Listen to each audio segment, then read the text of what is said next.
জয় জগন্নাথ বন্ধুরা, আজকে 80 লিটার দুধের ছানা ফাটাতে চলেছি। মিষ্টি বানাবো, ছোট ছোট রসগোল্লা, মালাই রসগোল্লা। তো মালাইটাকে আজকে তুলে ধরিনি তোমাদের সামনে, নেক্সট ভিডিওতে তুলে ধরবো যে মালাই কি করে বানাতে হয়। তো এখন দুধ ফাটিয়ে নিলাম ভিনিগারে, ছানা হয়ে গেছে। এখানে আমি ছেঁকে নেবো কাপড়ে, ভালো করে একে ঠান্ডাও করতে হবে, ঠান্ডা না করলে ছানা ভালো হবে না।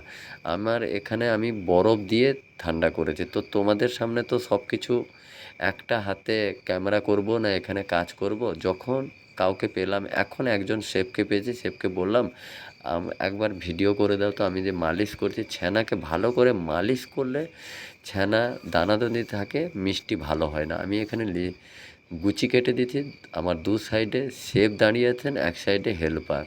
আমিও শেফ কোট পরতে পারি, কেন এই জামাটা একটু পাতলা বলে শেফ কোটটাও মোটা একটু, সাদা কোটগুলো তো আমি ওইটা পরি না, কেননা আগুনের পাশে থাকি। তো এবার চিনি জল করে নিয়েছি, ময়লা ছিল ময়লাটাকে ছেঁকে নিলাম। এবার রসটা দেখতেই পাচ্ছ তো, ফেনা হয়ে গেছে, তাহলে রস আমার হয়ে গেছে।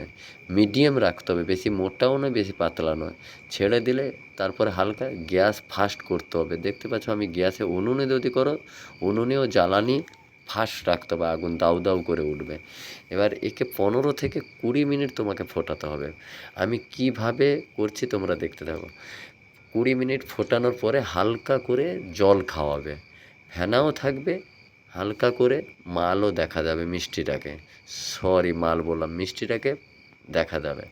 তখন বুঝতে পারবেন যে মিষ্টি যদি ফুলে থাকে তাহলে মিষ্টি আপনার হয়ে গেছে, নয়তো হালকাভাবে ওইরকম জল খাওয়াতে থাকবেন। এবার আমার মিষ্টি হয়ে গেছে, আমি এখানে বের করে নিচ্ছি। আর একটা আমার কাছে জায়গা আছে, আমি ওখানে পাত্রাতে ফুড প্যানে বের করে নিচ্ছি।